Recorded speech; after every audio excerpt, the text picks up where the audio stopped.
जय हिंद दोस्तों। आज के वीडियो में अपन बात करेंगे कि वुंड हीलिंग क्या होती है, उसका प्रोसेस कैसे होता है, उसका टाइप्स क्या होते हैं, उसकी डेफिनेशन क्या होती है, उसको कोज करने वाले कौन कौन से इटियोलॉजी होती है और किस प्रकार से उसकी फेजेज होती है। तो सबसे पहले अपन बात करते हैं वुंड हीलिंग के बारे में।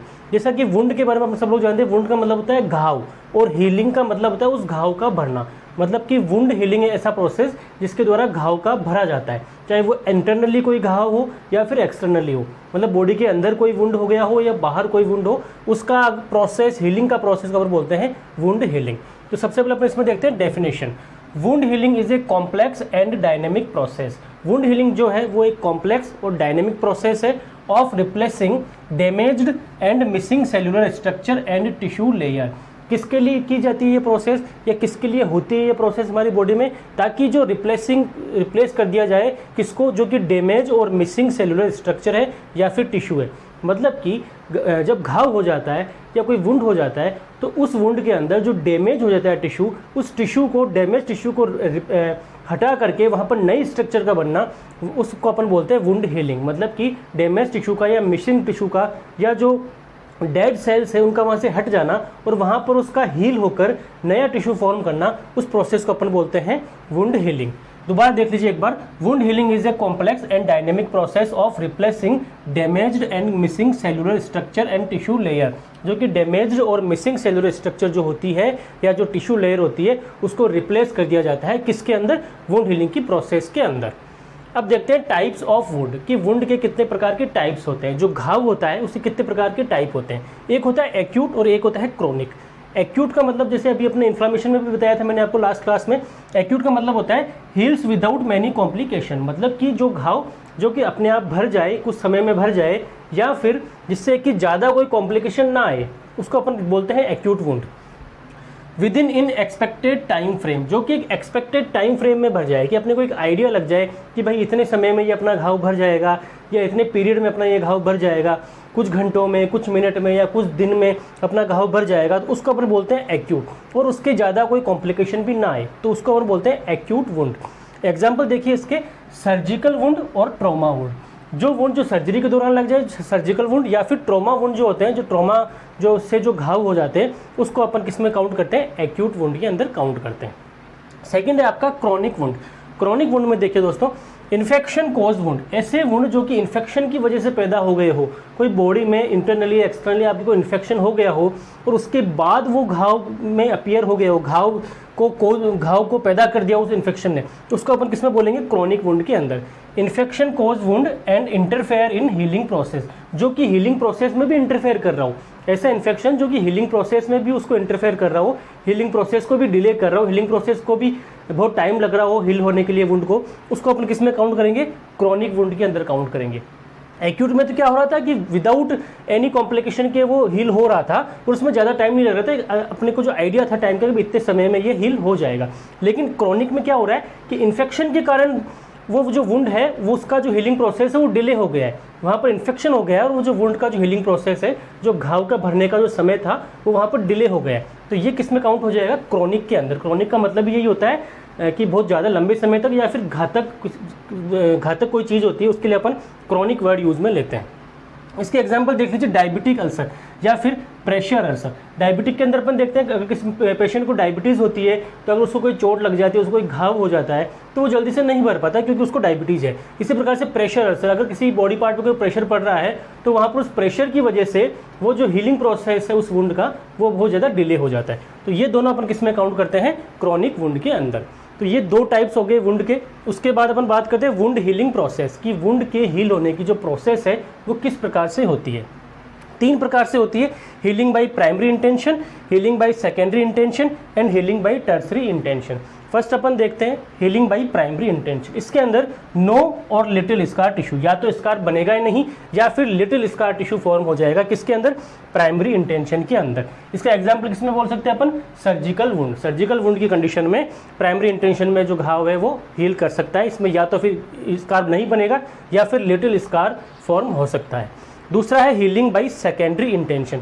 सेकेंडरी इंटेंशन में किस प्रकार से हीलिंग होती है, edge of wound are too far, जो वुंड के जो एजेस होते हैं, जो किनारे होते हैं घाव के, वो बहुत ज़्यादा दूरी पर होते हैं, and wound gets closed naturally, और जो घाव है वो धीरे धीरे नेचुरली अपने आप ही सिकुड़ता जाता है, नेचुरली अपने आप ही पास आता जाता है। क्या लिखा गया है कि edge of wound are too far, जो घाव के जो किनारे हैं, जो साइड है घाव की, वुंड की, वो बहुत ज़्यादा दूर है, लेकिन नेचुरली वो अपने आप क्लोज आती जाती है। नेचुरली उनका जो एरिया है, उनका जो डायमीटर है वो नेचुरली कम होता जाता है थ्रू ग्रेनुलेशन। किसके द्वारा कम होता है? ग्रेनुलेशन के द्वारा। वहाँ पर ग्रेन्यूल्स फॉर्म हो जाते हैं और वो जो घाव है वो ऑटोमेटिकली, अगर पहले इतना बड़ा था वो घाव, तो वो ऑटोमेटिकली उसके एजेस किनारों से वो धीरे धीरे सिकुड़ता जाता है और वो छोटा होता जाता है। क्यों? क्योंकि साइड्स पे उसके ग्रेनुलेशन, ग्रेन्यूल्स फॉर्म होना स्टार्ट हो जाते हैं। ये किस कंडीशन में होता है? प्रेशर अल्सर और ट्रॉमेटिक इंजरी, या तो प्रेशर अल्सर हो या फिर कोई ट्रॉमेटिक इंजरी हो गई हो, उस समय ये सेकेंडरी इंटेंशन के द्वारा हीलिंग प्रोसेस होती है। थर्ड आप देखिए healing by tertiary intention. Tertiary intention में क्या होता है? Delayed wound closure. इसमें जो वुंड का जो क्लोजर है वो डिले हो जाता है। अपन ने इसमें सेकेंडरी में देखा कि वुंड धीरे धीरे क्लोज हो रहा है, साइड में से ग्रेनुलेशन हो रहा है, लेकिन टर्सरी इंटेंशन में क्या हो रहा है कि वुंड का जो क्लोजर है, जो घाव का जो छोटा हो रहा है, घाव का जो डायमीटर कम हो रहा है, एज से जो घाव सिकुड़ रहा है, वो इसमें क्या हो जाएगा? डिलेड हो जाएगा, यहाँ पर उसका टाइम ज़्यादा लगेगा। And characterized by oedema infection and excessive scar formation. और उसमें क्या लक्षण दिखाई देंगे, क्या करेक्टर दिखाई देंगे कि वहाँ पर इडिमा इन्फेक्शन दिखाई दे सकता है और एक्सेसिव स्कार फॉर्मेशन, और वहाँ पर बहुत ज़्यादा मात्रा में स्कार फॉर्मेशन भी दिखाई दे सकता है। स्टेज की कि वुंड हीलिंग में कौन कौन सी स्टेज होती है, वो किस प्रकार से होती है। बेसिकली इसमें 4 प्रकार की स्टेज होती है वुंड हीलिंग में। फर्स्ट स्टेज जो होती है उसको अपन बोलते हैं हीमोस्टेसिस। फर्स्ट को क्या बोलेंगे? हीमोस्टेसिस। इसके अंदर क्या होता है? It is start onset of injury. जैसे ही इंजरी होती है ये उसी समय स्टार्ट हो जाती है। कौन सी प्रोसेस? हीमोस्टेसिस की stage. It is start onset of injury. Injury के होने के तुरंत ही ये स्टार्ट हो जाती है। And attempt to stop the bleeding, और ये कोशिश करती है कि जो ब्लीडिंग हो रही है उसको रोका जा सके। जहाँ पर इंजरी हुई है, जहाँ पर अगर कोई कट लगा है, जहाँ पर कोई इन्फेक्शन हुआ है, जहाँ पर कोई ट्रॉमेटिक इंजरी हुई है, कोई मैकेनिकल इंजरी हुई है, कोई केमिकल इंजरी, जो भी इंजरी हुई है, जो भी वुंड वहाँ पर हुआ है, उससे जो ब्लीडिंग हो रही है उस ब्लीडिंग को स्टॉप करने के लिए सबसे पहले ये प्रोसेस होता है जिसको हम बोलते हैं हीमोस्टेसिस। Blood vessel constrict. इसके अंदर सबसे पहले क्या होगा कि जो ब्लड वेसल्स है, जहाँ से ब्लड फ्लो हो रहा था, जहाँ से ब्लड निकल रहा है, वो क्या हो जाएगी? कॉन्स्ट्रिक्ट हो जाएगी। वो क्यों कॉन्स्ट्रिक्ट होगी?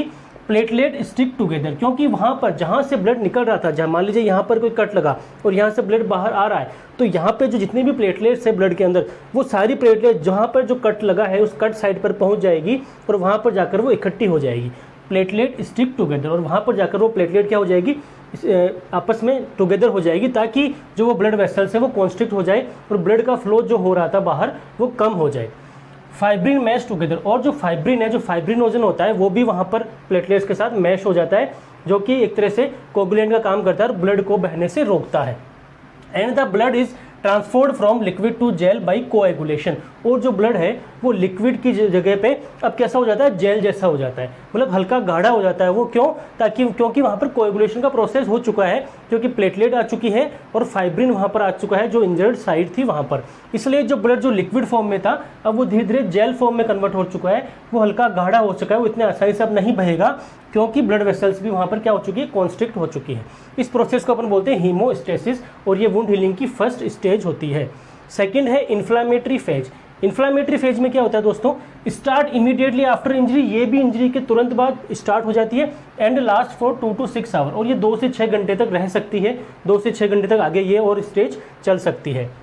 Leak the transudate from injured blood vessels. Transudate का मतलब यहाँ पर है कि प्रोटीन हो गया, वाटर हो गया, साल्ट हो गया, वो वहाँ पर क्या होते हैं? लीक होते हैं। जहाँ पर इंजर्ड हुआ, जैसे मैंने अभी यहाँ बताया कि यहाँ पर अगर कट लगा तो यहाँ से ब्लड जो निकल रहा है, तो ब्लड के साथ अदर सब्सटेंस भी निकलते हैं, जैसे प्रोटीन निकल रहा है, साल्ट निकल रहा है, वाटर निकल रहा है, तो वो किस फेज में निकलते हैं? Inflammatory phase. Leak the transudate from injured blood vessels, और जो इंजर्ड ब्लड वेसल्स है वहाँ पर से ट्रांजुएट निकलना स्टार्ट हो जाता है, प्रोटीन, साल्ट और water. And cause localize swelling, और उस पर्टिकुलर एरिया में वो क्या करते हैं? स्वेलिंग उत्पन्न कर देते हैं। लोकेलाइज स्वेलिंग का मतलब कि पर्टिकुलर उस लोकल एरिया में वो क्या करते हैं? स्वेलिंग पैदा कर देते हैं। During this phase damaged cell, pathogen and bacteria are removed from injured site.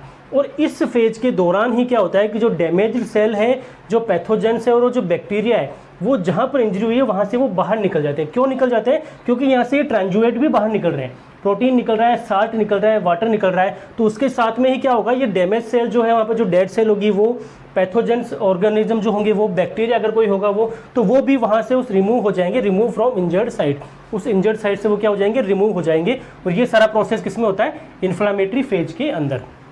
Third है आपका प्रोलिफरेटिव फेज, प्रोलिफरेटिव फेज या फिर प्रोलिफरेशन स्टेज। इसके अंदर क्या होता है, फिलिंग द वुंड, सबसे पहले जो वुंड है वो धीरे धीरे भरना स्टार्ट होता है, फिल होना स्टार्ट होता है, फिलिंग द वुंड। दूसरा कॉन्ट्रैक्शन ऑफ वुंड मार्जिन, और जो वुंड के जो मार्जिन थे, जो साइड एज थे, वहाँ से वो धीरे धीरे क्या करता है, कॉन्ट्रैक्शन होना उसका स्टार्ट हो जाता है, छोटा होना वो स्टार्ट हो जाता है। कवरिंग द वुंड बाई एपिथेलियलाइजेशन, वो जो नई सेल का फॉर्मेशन होता है वहाँ पर तो जो वुंड क्या होता है वो धीरे धीरे कवर होता रहता है दूसरी सेल्स के द्वारा, दूसरी एपिथेलियल सेल्स के द्वारा, जिसको अपन क्या बोलते हैं, एपिथेलियलाइजेशन। ये फेज होती है दोस्तों प्रोलिफरेशन फेज। और लास्ट जो फेज आती है वुंड हीलिंग की, लास्ट जो स्टेज आती है उसको अपन बोलते हैं मैच्योरेशन फेज। मैच्योरेशन फेज में क्या होता है, स्कार थिकनेस रिड्यूस, और जो स्कार बना है उसकी जो मोटाई है वो क्या हो जाएगी, कम हो जाएगी। थिकनेस का मतलब कि जो स्कार बना, जो वहाँ पर धब्बा बना, जो निशान बना, उस निशान की थिकनेस क्या हो जाएगी, कम हो जाएगी।